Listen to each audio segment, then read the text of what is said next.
Good evening.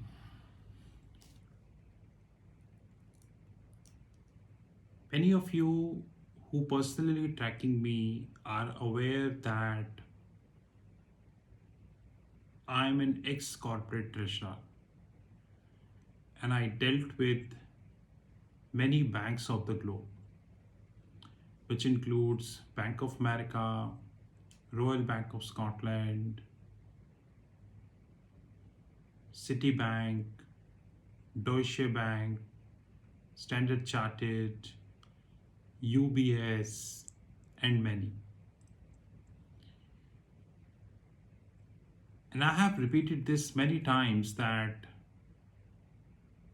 in 2007, I used to believe, basically, I started my treasury career in 2007. In 2007, I used to believe that the bankers, especially the head of institution, just like head of Bank of America, head of UBS, head of Barclays, I strongly believe that they are nothing but an alien. Alien in the sense like they knew many things. They must be the super intelligent people in the world.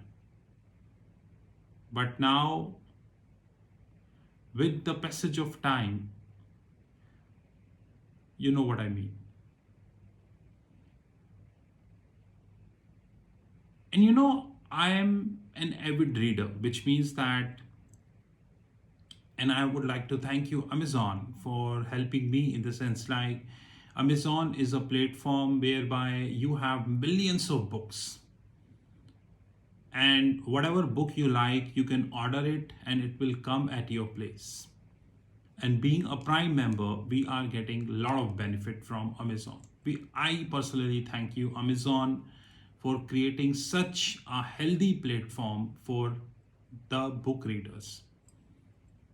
One of the books which I bought very recently is this book, which is titled The Fix, which is by the Bloomberg Press. You can refer here.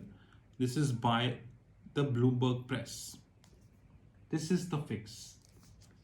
And you can see that basically the highlighters which I'm using, you can also see that I'm making notes in the books just like I'm showing this to you.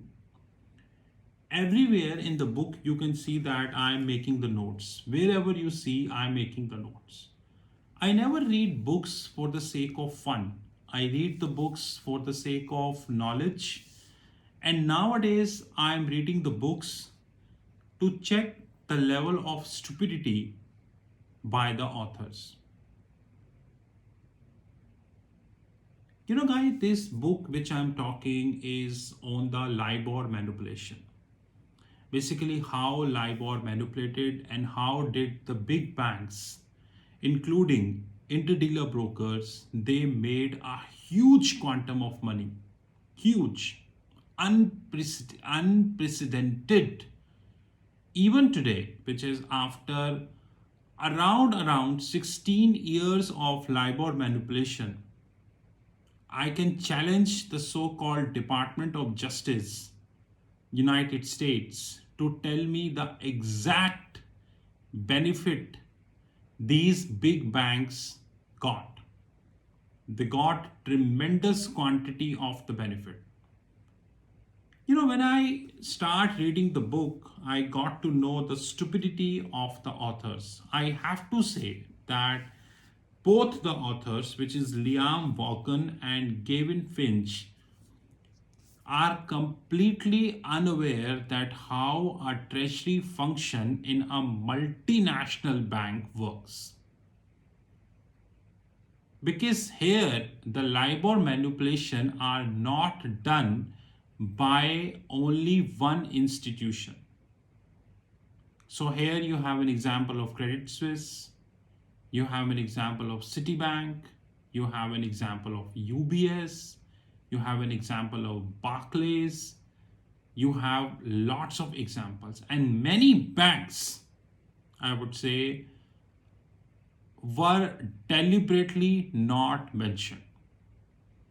Because in a LIBOR manipulation, all were involved. It is not that only few were involved, all were involved. So when you are using a word called inter-dealer broker, it effectively means that everyone is involved. But this book outrightly missed that. More importantly, what this book missed is an exact differentiation between cash trade and future trade. Cash trade is a complete different concept, just like SOFR. Secured overnight financing rate and many other like ESTR, European short-term rate, Euro short-term rate, you have SORA, you have Saron, and many other, they are based on cash market. And this book failed to explain the difference between cash market and future market. You know, guys, let's take an example of Goldman Sachs, which is basically 150-year-old institution. What do you think how the treasury is composed of Goldman Sachs? Can we have 1, 2, 5, 10% who can handle the treasury of Goldman Sachs? The number one investment banker of the globe. Can we have?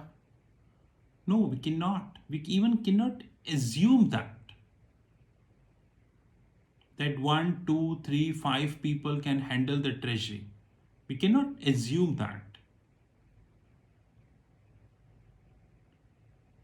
So when we speak about the big banks like Credit Suisse, UBS, Barclays, Citi,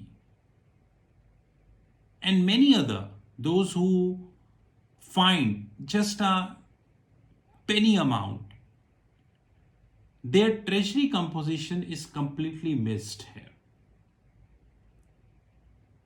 How the FICC, which is Fixed Income Currencies and Commodities Desk, operates in big banks like Goldman, JP, Citi, UBS, Barclays, it completely missed here. Not a single chart you will see in the whole book. Not a single chart. How the P&L of a bank is composed. Example today, let's take a simplistic example. Barclays is taking a derivative position with JP Morgan. Example, suppose it is FRA, forward rate agreement between Barclays and JP Morgan. Assume Barclays is on the asset side. Common sense, JP Morgan is on the liability side. Sheer common sense. Now Barclays, who is on the asset side, they have a separate impact of that FRA in their P&L. It depends on the tenor of the P&L. Generally, tenor of the FRA, maximum it is, 12 into 24. So would be JP Morgan. What would if an interdealer broker is involved in between? But this configuration is completely missed here. Completely missed here. This configuration.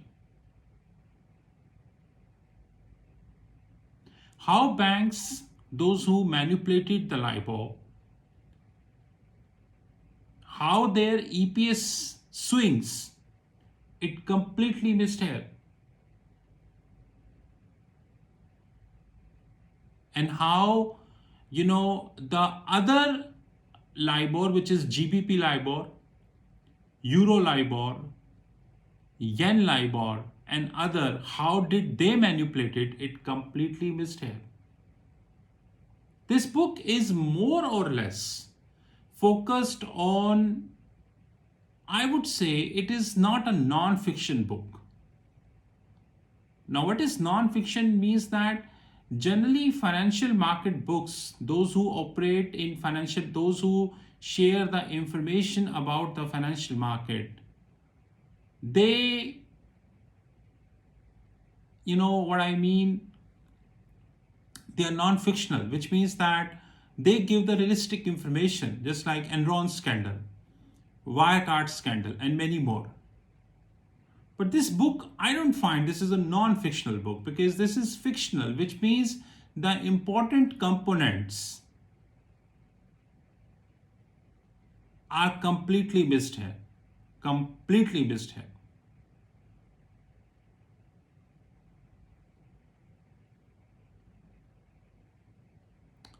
See you in the part second where I would be deliberating more.